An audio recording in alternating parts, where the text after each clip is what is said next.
August 15th, 2019. It's been a while. Um, Here's what's happening. I'm still writing my show, continuing to write my show. So that excavation process is continuing.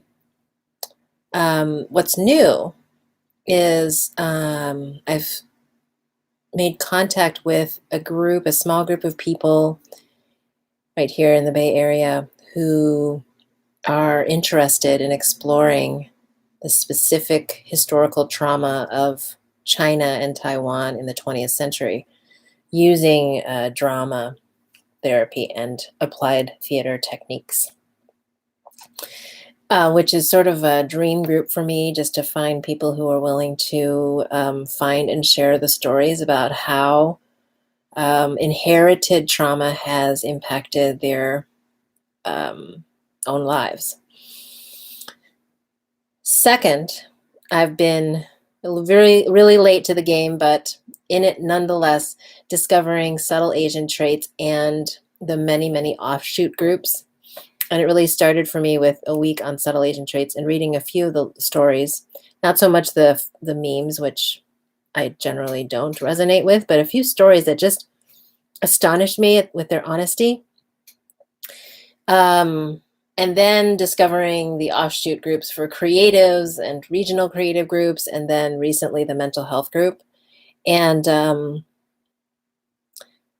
it's a little overwhelming, I'll say, to experience so much evidence of community around the world. These are generally international, also American, but many international, Australian, Malaysian, Indonesian, Chinese, etc.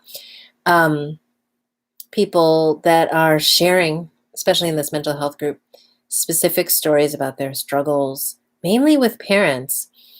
And it's just, of course, something that has been suppressed for me my whole life because, of the timing, the historical time period in which I grew up, and then the geography. People in general, across all demographics, we're not talking about domestic violence and child abuse of all kinds, emotional, physical, sexual. And there was a revolution, in the 70s, 80s, which is right, when I was just emerging into the world. So those topics were still taboo. That has really evolved. And then, of course, within the Asian culture, it's even more taboo. So it's been slower. So I went into adulthood and like mid adulthood without those stories. And it's really been within the last 9 years. I would say since the Amy Chua Tiger Mother book that really started a really mass dialogue on parenting and culture. And then, of course, the internet and social media around the same time really exploded. So here we are. And I'm going from feeling like, will I ever find anyone who's interested in sharing stories to, whoa, I'm overwhelmed by the international response to this subject and the reaching out that's happening to know that we're not alone. And so most of these conversations are happening behind closed doors with therapists or counselors, and then in these closed groups, protected spaces on social media, as far as I know. And the difference between writing an article or even making a film or writing a play about these subjects is on social media, you have this immediate feedback with an identity attached to it. Someone's picture, someone's name, someone's hometown, where they live now. You can kind of construct an identity around this person who's giving you a comment in real time, and you feel that understanding. And it is this weird thing where, I spend a lot of my time now trying to create in real life experiences for humans to feel that in a room together where we're resonating from our bodies together. But there is, that's not available to people. And there's just so many lifestyle challenges to getting people together in this day and age and in certain geographies. I'm speaking about the Bay Area, where it's just like, how many bridges do you want to cross today after you've, gone to work? And done all the things that you want to do for yourself, how many more bridges are you physically willing to cross to get to these groups? And there's just a limit to what people can do. So when that's not available, it's fascinating to me that these social media groups are serving this function, and they're irresistible. I mean, I had to turn the camera on today finally after so many months off, because I'm reading these stories that are in detail, and they're well articulated stories. So these are people that have clearly spoken to others before about their traumas. They're heartbreaking as well, and they're familiar. So it's like waking up these things that have been really deeply suppressed in me, because there was no use trying to surface them. There was nobody to receive them. There was no language or forum or even an invitation, permission to ever discuss these things. And now they're resurfacing. It's like, whoa. And it's very difficult to talk about this, because there's, the racial battle that's being fought in my country, America. And we're really fighting the battle of labeling, generalizing, and categorizing people and stereotyping them, which is a big problem in our public rhetoric. At the same time, we're seeking community and understanding around very specific personal experiences that are basically around culture, as defined very broadly, belief systems and culture. But as I look at the themes of these stories of global Asians, the amount of energy that is spent in an Asian person's life struggling with the power dynamic with their own parents inside their own families is astounding. The amount of time, energy, and financial resources, emotional energy, and just laboring around that struggle. And it originates, several thousand years ago with this philosophy of Confucianism, which I equate to misogyny, sexism, patriarchy. I mean, it's the same thing. It's just a hierarchical way of putting people into their place based on age, gender, and class, period. You can say that it instilled this respect of learning and elders, but I really am struggling to see where that has been consistently handed down as legacy. The more consistent legacy that I see is this coercion and power dynamic and control of others, which also has to do with all of the historical traumas of the 20th century in all of the Asian countries, different versions of colonization, civil war, revolution, invasion, exodus, immigration by choice in some cases, but many, many cases of forced migration due to political upheaval, persecution, threat of persecution, silencing, etc. These are things that are never said within families, but now it's being spoken about by people outside families, therapists, counselors. People are waking up to these things, but the fact of the matter remains, no matter how much of this historical explanation you want to give, there's a person's reality within their family, which is extremely difficult to navigate. The choices that people are being asked to make at young ages in 2019, I wanted to believe that this was a generational thing that would go away, but I'm reading things by kids in their early 20s, just starting college in some cases. The choices that they're being asked to make are choices that in the Western culture we would say no one should have to make. It's like Sophie's Choice. It's like, do you want your kid to live, or do you want your husband to live? Do you want to live yourself, or do you want your brother to live? It's like these totally ridiculous choices that are being inflicted by parents onto their own children in some distorted expression of loyalty to something. And it's very confusing because now we are in an age where globally people are aware of counseling, people are aware of the opportunity to claim their rights as humans, to have their own feelings, to make sovereign decisions as adults. And that model, going back to Confucianism again, Confucianism, in my experience of it, does not appear to allow individuals to fully become adults ever. That you're constantly defined by the role of being the child of someone. And that has been the picture that has been painted as the virtue of respect for elders and parents and previous generations.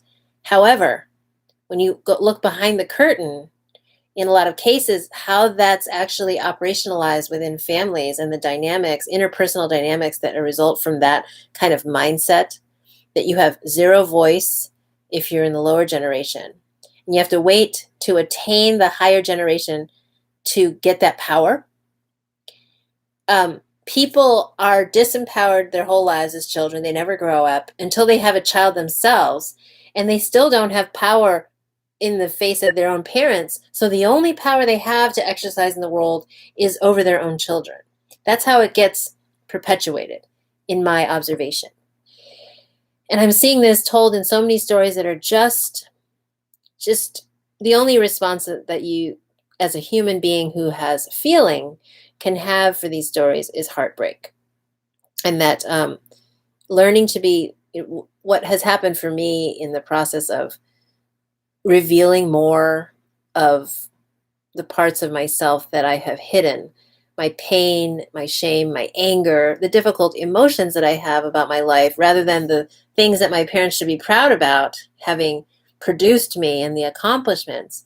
What I've learned in the process of creating performance and exposing that more publicly is, in tiny increments, this ability to stay a tiny bit more present with difficult emotions. It's just incremental, and it's like I keep showing up to my weekly class and rehearsal because it's such a gift to be able to just be witnessed and know that that room is going to stay there. They're listening to my words. They're listening to my stories. They're not judging me like the internalized voice would judge me in the past before I crossed this threshold into, bringing myself on this journey and finding the spaces where there are people that do this. This is like a natural thing for many people. And that's such a gift, to go outside the cultural norms of trauma and value systems like Confucianism, and to go into a different culture where you're seen completely differently. And that's what I want to say about, one of the aspects of this community building that I'm seeing in the US. There's an aspect where we want to gather with those who are like-minded. And there's an aspect where we really benefit from getting the right kind of outside perspective that we need to grow beyond where we have been conditioned to stay. So I'm getting a lot out of reading these, the Asian group stuff. It's an amazing kind of assembly of stories into kind of a collage or a mosaic that's forming inside my mental picture on that news feed all day long, and just see constant, complete stories all day long on the subject of fighting the battle